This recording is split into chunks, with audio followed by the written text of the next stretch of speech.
For 11 years, George took hundreds of photographs of New York City before 9/11, of the urban landscape there, buildings from different vantage points. And now he wants to gather those pictures, collect them in a book, and share them with the world. It's a great idea. We could use your help. That's a movie camera going? Yes, I do. Ansel Adams. He's a little bit of an inspiration for you. Oh, sure. Oh, I was at this in 1979. I was inside here, I'm not kidding, and I backed up and stepped on Ansel Adams' foot.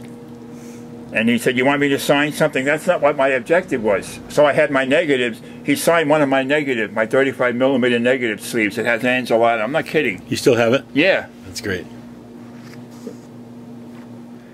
I'm going to read the review of Ansel Adams of your book. All right. There is a strange fire burning. George Forss gives us images of extraordinary vitality. He sees with an incisive eye and haunting spirit. I have seen no photographs of recent years as strong and perceptive. Here I am in the by the Roosevelt Hotel, and the people are coming and going. I'm meeting people. I had a couple of sales, and then David Duncan is in front of me, and he's got 4 of my photos under his arm, and he says, "I'm going to buy these 4." And then he's asking me, "What is this? Who took these pictures?" You know, questions like that. I said to myself, I must be saying, "What do you care? You want them, you buy them, and that's it." But it wasn't quite that simple. I didn't recognize him. He told me, I said, "I'm David Douglas Duncan," and he gave me what I describe as the world's smallest business card because it was the size of a postage stamp. And he said, "Please come back tomorrow at the same time. I want to photograph you."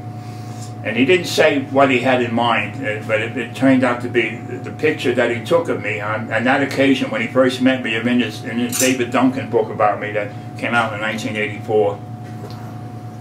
There's a photograph of you in New York. Now, what I have is something more like the romantic artist, and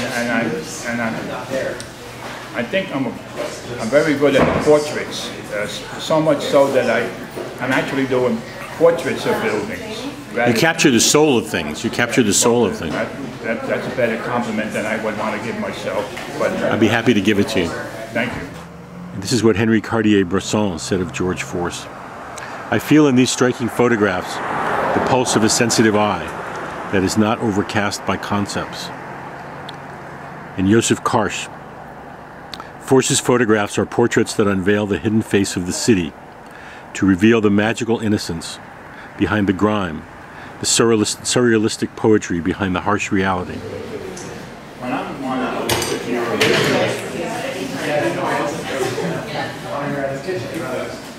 first time you've seen that?